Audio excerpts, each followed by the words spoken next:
Good morning, all of you students.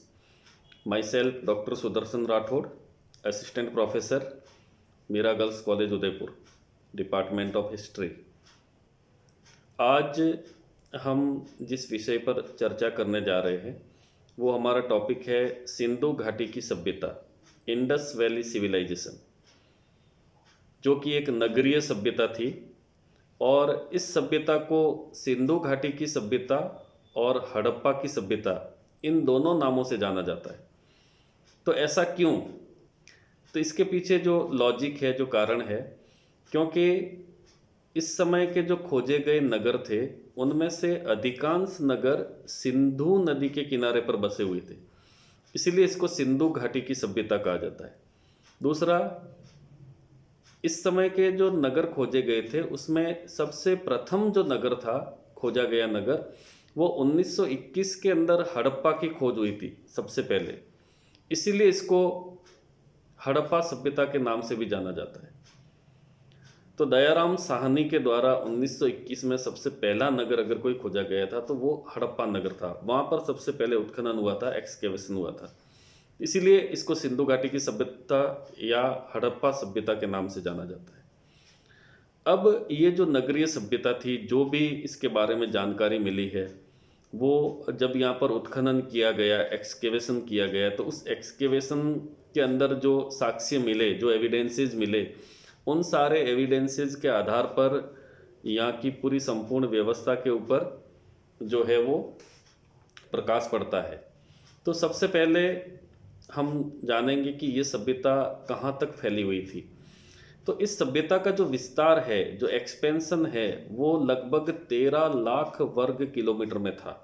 तो ये 13 लाख वर्ग किलोमीटर में फैली हुई सभ्यता थी। दूसरा, ये जो सभ्यता थी पूर्व से पश्चिम, उत्तर से दक्षिण, तो वो मैं आपको जानकारी देता हूँ कि पूर्व के अंदर सबसे पूर्वी जो इसका विस्तार था, पूर्वी किनारा था, उस जगह का नाम है आलमगीरपुर। वर्तमान उत्तर प्रदेश के अंदर ये जगह पड़ती है, आलमगीरपुर। पश्चिम के अंदर इसका विस्तार बलूचिस्तान तक था।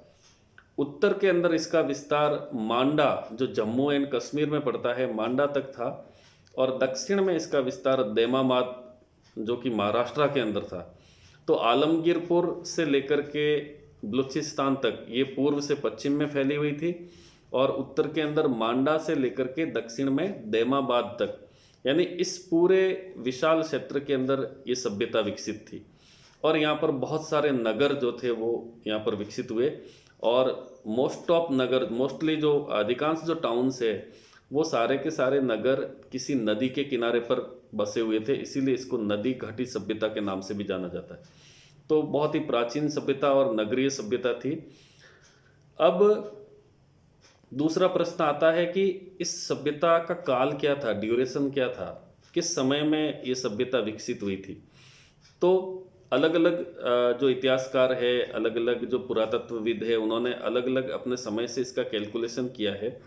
लेकिन जो वैज्ञानिक विधि है C14 यानी कार्बन 14 के द्वारा इसका जो काल निर्धारण किया गया है, वो 2300 ईसा पूर्व से लेकर के 1750 ईसा पूर्व तक, यानी 2300 BC टू 1750 BC, इस समय तक जो है ये सभ्यता अपने अस्तित्व में रही थी।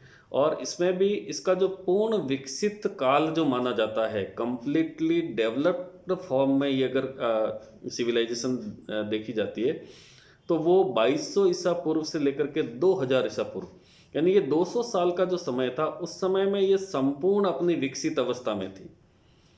तो इस तरीके से ये इसका समय हो गया, काल हो गया।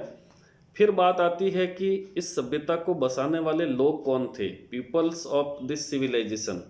तो इस सभ्यता को बसाने वाले जो लोग थे वो द्रविडियन प्रजाति के लोग माने गए हैं, यानी जो द्रविडियंस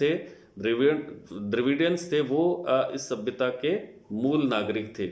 उन्होंने इस सभ्यता को विकसित किया था, और ये जो नागरिक थे इनको पीसफुल पीपल कहा गया है। ये बहुत ही शांति प्रिय लोग थे, और ये सभ्यता अपने पूरे विकास के साथ में और अपने व्यापार वाणिज्य के द्वारा इस सभ्यता ने बहुत ही अच्छा ऊंचा स्थान प्राप्त किया था।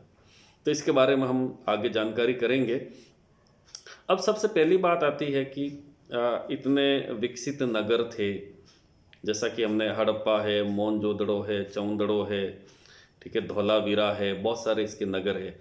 और एक और जानकारी मैं आपको देना चाहता हूँ कि इस सभ्यता के 3 जो शहर है, उन 3 शहर या 3 नगरों को महानगर की श्रेणी में माना गया था। यानी 3 जो टाउन्स थे, those are counted in metropolitan cities. और ये मेट्रोपोलियन सिटीज़ या महानगर कौन कौन से थे? हड़प्पा पहला, दूसरा मोहनजोदड़ो और तीसरा धोलावीरा। तो हड़प्पा और मोहनजोदड़ो जो है वो वर्तमान में पाकिस्तान के अंदर चले गए हैं विभाजन के बाद में। और जो धोलावीरा जो जगह है, वो धोलावीरा जगह गुजरात के अंदर स्थित है। तो ये तीनों महानगर मेट्रोपोलियन सिटी के अंदर आते हैं, जिनमें बहुत ही सुदृढ़ प्रशासनिक व्यवस्था थी। तो प्रश्न ये आता है कि इस प्रकार की जो व्यवस्था थी, तो उसके पीछे कोई न कोई पॉलिटिकल पावर जरूर रहा होगा। यानी किसी न किसी राजनीतिक शक्ति के द्वारा इस पर नियंत्रण स्थापित किया गया होगा। तो वो जो पॉलिटिकल पावर था, उसके बारे में कि कौन लोग, यानी यहाँ पर पूर्ण रूप से गणतंत्रात्मक शासन प्रणाली स्थापित की गई थी। गणतंत्रात्मक मीन्स डेमोक्रेटिकल पॉलिटिकल सिस्टम। यानी डेमोक्रेटिक का मतलब ये होता है कि जो पूरी तरीके से जनता के द्वारा नियंत्रित किया जाने वाला सिस्टम हो, जो कंट्रोल है वो कंट्रोल जनता के हाथ में था। तो इस प्रकार की प्रशासनिक व्यवस्था यहाँ पर थी।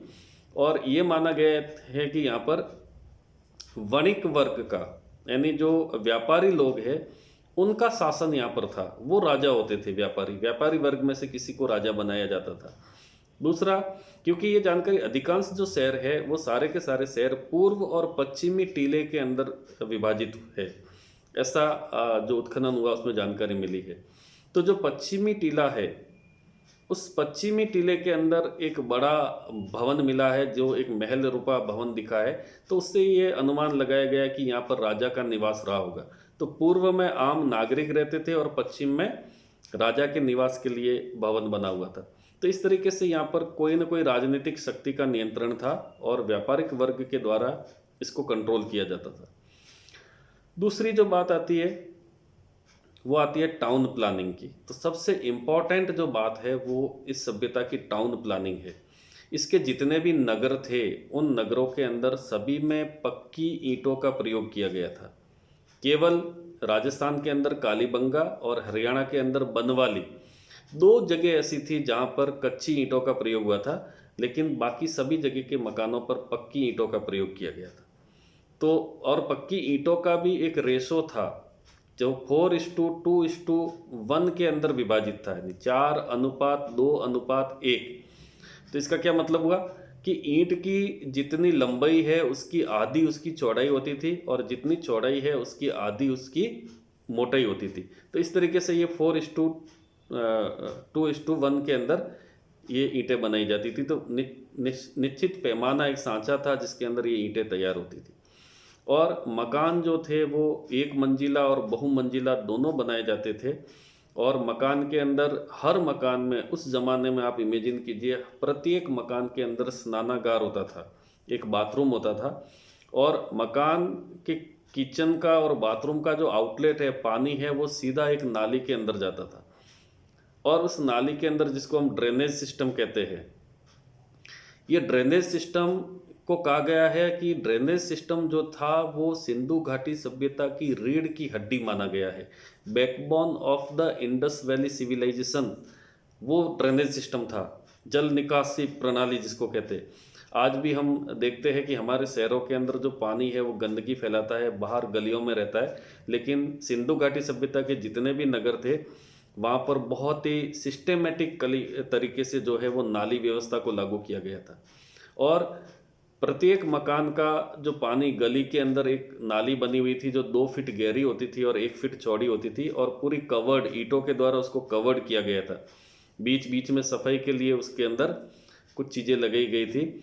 तो उस नाली के अंदर, उस नाली का इस तरीके से डायमेंशन दिया गया था कि सारे घरों का पानी नाली में आ जाए, और वो नाली अंत में जाकर के बड़े से नाले के अंदर मिल करके, और वो नाला जो है शहर के बाहर नदी के अंदर गिरता था।